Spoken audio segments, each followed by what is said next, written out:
Good morning. My name is Nathan Morris. It's Friday, February 11th, and I'm here for the Ottawa Dads Walking Club just to say a few words about the key topics of Ottawa Dads Walking Club that we're aiming at is to help dads improve their parenting and work on their exercise and fitness goals. My experience that I can offer as a dad of two teens ranges all the way from having cuddly little babies who are very cute but don't want to sleep all night, to toddlers who throw toys and food out of anything you put them in, whether it's a crib or a stroller, to edgy tweens who always answer your questions about bringing some laundry upstairs with whatever, to teens who, when you ask them where they're going out, they say out.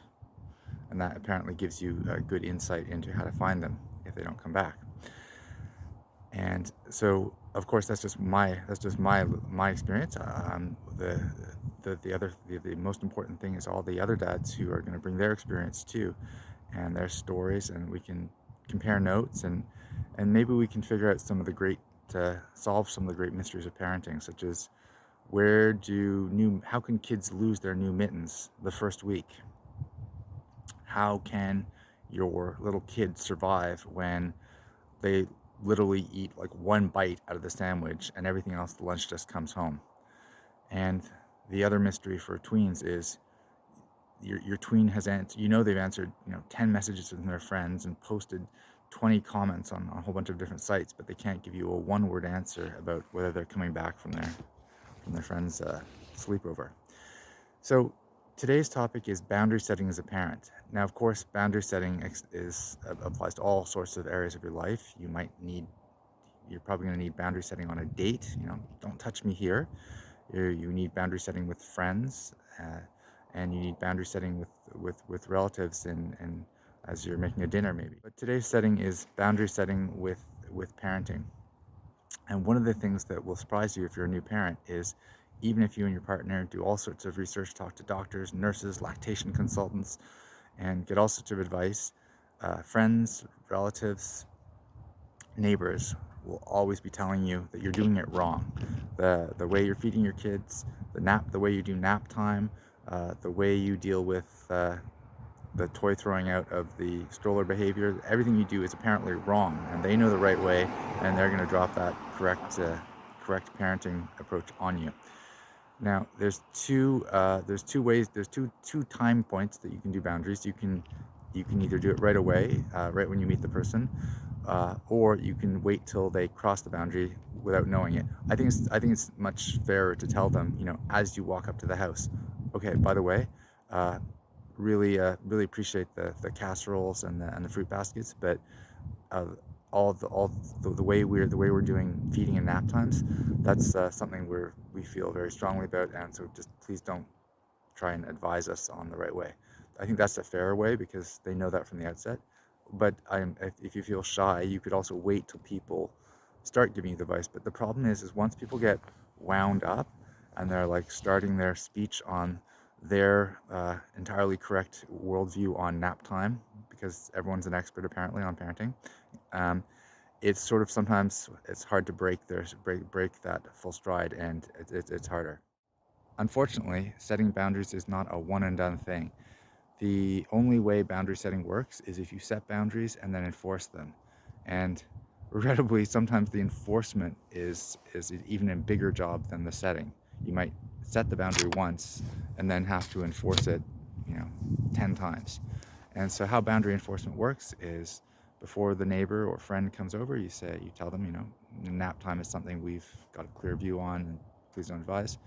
And then your friend that, or relative thinks, maybe the rule doesn't apply to me. I have one little comment on the napping. So I read an article once, and what they said, and you know how we normally say it's a really good rule in life normally not to interrupt people. And here you have the right to interrupt because you've said don't tell me about napping. So you actually can interrupt. I'm going to stop you there. As you recall, when we came in here, I said we don't want any advice on napping. We made our own judgment on napping, and we'll bear the consequences. This is our call as parents.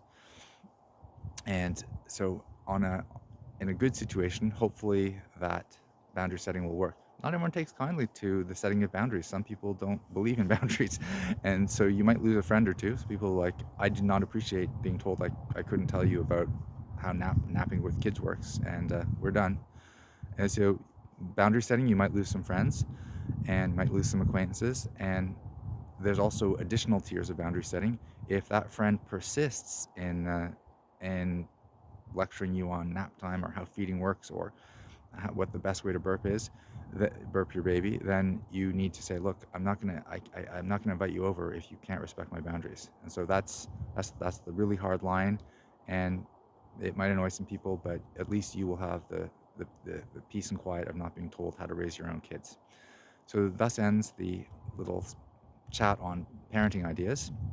And now the last part of the morning project is, and I'm doing this to show commitment to the Ottawa Dads Walking Club and to the goals and projects, is I'm doing push-ups and jogging. And so I started out doing 10 push-ups and then jogging them 10 push-ups, and then I decided to add one a day, and so today we're up to 20. And I admit to being a little afraid of hitting this target, but let's see how I do.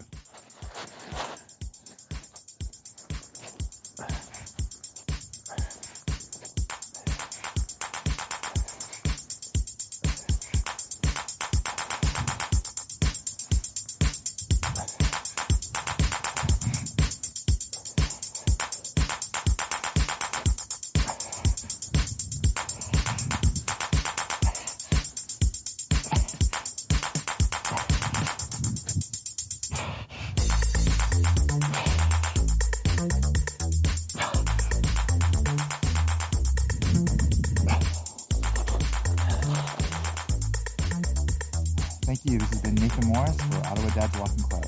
Have a great day.